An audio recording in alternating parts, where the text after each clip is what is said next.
जय शिवराय. आज आपण दहिवडी येथे आहोत. आज स्वर्गीय श्री पंढरीशेठ फडके यांच्या स्मरणार्थ सोन्या 50-50 केसरी मैदान पार पडते. आपल्यासोबत गुरुनाथ शेठ फडके आहेत आणि त्यांचे सहकारी आहेत. दादा नमस्कार सगळ्यांना. आज खऱ्या अर्थानं एक भव्य असं सोन्या 50-50 केसरी मैदान पार पडते. आपण प्रमुख उपस्थिती दाखवले. पहिल्यांदा काय सांगाल या मैदानाबद्दल? नक्की खऱ्या अर्थानं स्वर्गीय पंढरीशेठ फडके ब्रँड ऑफ महाराष्ट्र म्हणून त्यांची संपूर्ण महाराष्ट्रात नव्हे त्या देशामध्ये ओळख होती. त्यांच्या स्मरणार्थ या अड्ड्याचं नियोजन अर्थातच 50-50 केसरी आज हे मैदान खऱ्या अर्थानं यशस्वी झालं असं मी निश्चित सांगेन.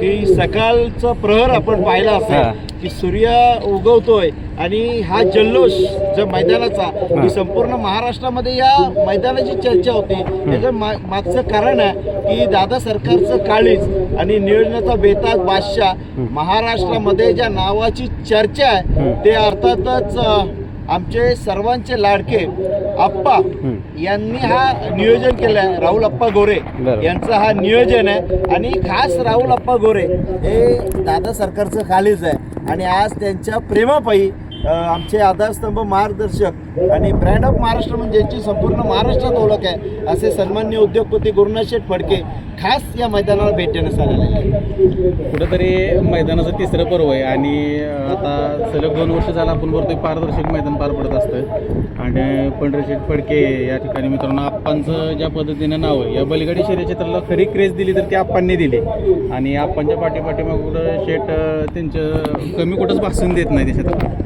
नक्कीच आप्पा हे विचार होते आणि विचार कधी संपत नाही. आज जरी आप्पा आपल्यामध्ये नसले तरी त्यांचे विचार त्यांचा वसा आणि वारसा घेऊन आज गुरुनाथ शेठ फडके पुढे निघालेले आहेत आणि ज्या पद्धतीने निघाले आहेत माणुसकीचं माहेरघर म्हणून त्यांची एक वेगळी ओळख या समाजामध्ये झाली आहे. आपण रील्सच्या माध्यमातून नेहमी बघत असता की आप्पा कशा पद्धतीनं या मैदानात आल्यानंतर एक माहोल तयार व्हायचा तशा पद्धतीनं आज गुरुनाथ शेठ फडके आल्यानंतर प्रत्येक प्रेक्षकाच्या मनामध्ये त्यांनी अधिराज्य गाजवले. कारण आपण हे म्हणायचे की सोनं चांदी किती आहे याला महत्त्व नाही आहे तर तुमच्याकडे माणुसकी किती आहे हे फार महत्त्वाचं आहे आणि ती माणुसकी आपल्याला पाहायला मिळते गुरुनाथ शेठ फडके यांच्याकडे. बघायला गेलं तर आपण प्रत्येक मैदाना बघत असतो की शेठ आल्यानंतर कोणताही मोठा बैलगाडी मालक असू द्या छोटा असू द्या कोणी एखादा नवीन फॅन जरी आला तर त्याशी बोलतात भेटतात. एक त्यांचं वेगळेपण आहे ती माणुसकी आपण जे म्हणतो ना ती दिसून येते. नक्कीच आपण सकाळीच बघितलं की आप्पांच्या प्रतिमेचं पूजन झाल्यानंतर सन्माननीय गुरुनाथ शेठ फडके यांनी जी वरिष्ठ मंडळी होती मग आप्पा असतील आपले लेंगऱ्याचे विनायक शेठ असतील संदीपबाई असतील या सर्वांची भेट घेतल्यानंतर त्यांचे चरण स्पर्श केले. म्हणजे आपण म्हणतो ना की खऱ्या अर्थानं संस्कार कशाला म्हणावे स्वर्गीय पंढरीशेठ फडके आप्पा यांचे संस्कार गुरुनाथ शेठ फडके यांच्यावर आहेत आणि ते संस्कार आपल्याला या ठिकाणी पाहायला मिळाले. आपण कुठंतरी म्हणतो की आपल्याला पद पैसा किंवा प्रतिष्ठा मिळाली तरी कुठेतरी आपल्या मातीशी नाळ जुळलेली आहे. त्या ठिकाणी कसलाच दुजाभाव केला जात नाही. येईल त्यावेळेस आपल्या मैदानात मातीमध्ये कायमस्वरूपी दिवसभर असतात. सकाळी पण बघितलं पण मैदान चालू व्हायच्या आधी तुम्ही सर्व टीम शेठ असतील या ठिकाणी उपस्थित राहिला होता. नक्कीच या देशामध्ये 2 या ज्या आहेत की या देशाला ज्यांनी बळकट केलं आहे अर्थातच पहिला मान जातोय तो आपल्या सीमेवर रक्षण करणारा जवान आणि दुसरा जर कोण असेल तो जगाचा पोशिंदार आपला शेतकरी ज्याची मातीशी नाळ जोडली गेली आहे. जशी आप्पांची नाळ या मातीशी जोडली गेली आहे तशा पद्धतीनं गुरुनाथ शेठ फडके यांची या मातीशी नाळ जोडली आहे म्हणून ते कधी हवेत चालत नाही तर मातीवर चालतात. आणि विशेष म्हणजे आता आप्पांचं नाव त्यांचे नंदी करतायत या म्हणजे मला वाटतं 14 देशात आपल्या नंदीनी नाव केलंय. काय सांगाल आत्ता पण आप्पांना त्यांनी जीवन ठेवले म्हणजे थोडक्यात आपला पक्ष असेल सर्जा असेल सर्व नंदींनी बादलनं तर वेगळीच क्रेज केली होती सगळ्यांना माहिती आहे. काय सांगाल या नंदींबद्दल काय सांगाल? नक्की आज आपण बादलचा उल्लेख केला. बादल म्हणजे दादा सरकारचं काळी बरोबर म्हणजे पहिलं एवढी जरी खरेदी केली तरी सुद्धा त्या बैलावरचे प्रेम आहे ते फार वेगळं आहे दादा सरकारचं आणि महाराष्ट्राचा पहिला इतिहास त्या बैलाच्या नावावर आहे. बादलनं सर्वात मोठी बिंजोरची शर्यत केली हा इतिहास महाराष्ट्रामध्ये आणि आज सर्जा असेल पक्ष असेल देवा असेल ही बैल स्वतःसाठी नाही तर ती मालकाच्या नावासाठी पाळतात. ते सर्वात मोठं वैशिष्ट्य. बघा गेलं तर आज आपण आज बघितलं की शेठ स्वतः सर्जेची सुट्टी असेल किंवा आज बाकासूरच्या सुट्टीला पण आज बाकासूरच्या पाठीशी उभे होते. भरपूर लोकांना म्हणजे एक आठवण आली आप्पांची पण आठवण आली. शेठजींना बहुत साऱ्या चांगल्या चांगल्या कमेंट आल्यात की ते त्या ठिकाणी गेले होते थांबले होते सगळ्यांची गाठभेट घेतली. एक वेगळे पण दिसून येते.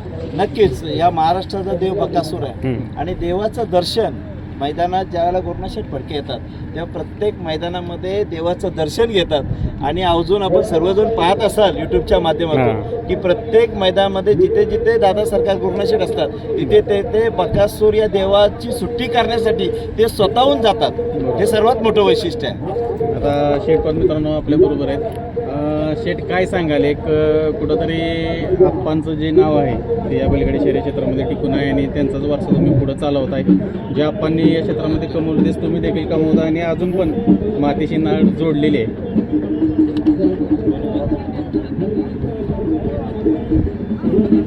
आमचा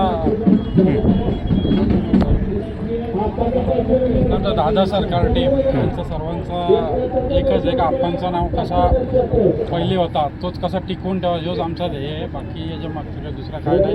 बाकी आमचा सर्जा बैल आहे त्यांनी बऱ्यापैकी आमचं स्वप्न पूर्ण केलेलं आहे आणि अजून त्याच्याकडून काही भरपूर अपेक्षा आहेत आणि तो करील. आणि आता विशेष म्हणजे आज राहुल आप्पा यांनी विशेष म्हणजे बघितलं आपण मैदानाचं कसं केलं आहे. सोन्या 50-50 केसरी काय सांगाल या मैदानाबद्दल पहिल्यांदा? राहुल आप्पांचं नियोजन एक नंबर शर्यती क्षेत्रात आहेत हां. आणि अड्ड्याचा पण नियोजन हा एक नंबर केलेला आहे आप्पाही. म्हणून आम्ही पण सकाळी लवकर आलो. आमचा घरचाच अड्डा आहे. आप्पा बोलले आमचे फॅमिली मेंबरच आहेत आणि आप्पाही अड्डा भारी केलेला आहे. त्याबद्दल त्यांचा धन्यवाद. शेठ कुठंतरी आता आपल्या आप्पांबद्दल विचारतो. फडके शेठ असतील ज्यावेळी तुम्ही घरातून ज्यावेळी त्यांचं दर्शन घेऊन निघता प्रत्येक वेळी ज्यावेळी आपले नंदी बघता त्यावेळी 100% तुम्हाला त्यांची आठवण येत असेल. काय वाटतं त्यावेळी एकंदरीत? कारण त्यांच्या नंदींनी खूप त्यांचं नाव केलं आहे आणि ते नंदी बघून पण तुम्हाला कुठेतरी त्यांचं आठवण प्रत्येक वेळी येत असेल.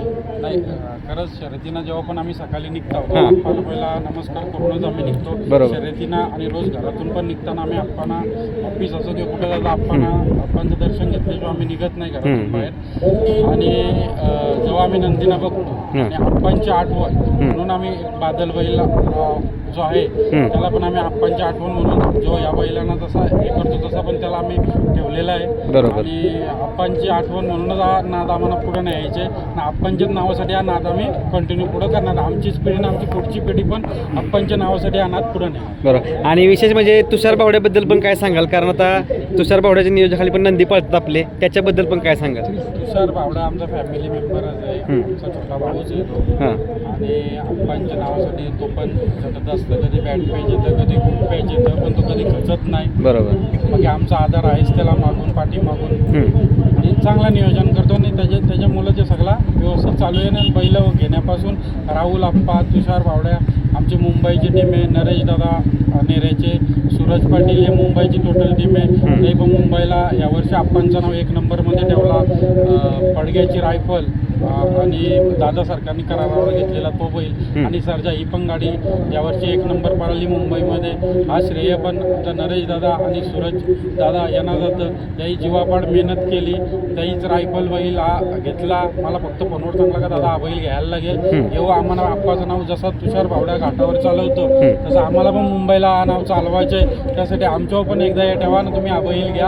आणि खरोखर त्यांच्या दोघांचा मनापासून धन्यवाद. त्याही पण यावर्षी नाव बिंजोरला आप्पांचा जो पहिला होता तसाच गाजवला. नक्कीच शेठ. खूप साऱ्या शुभेच्छा असतील तुम्हाला सर्वांना. आप्पांचं नाव कायम आपले नंदी हे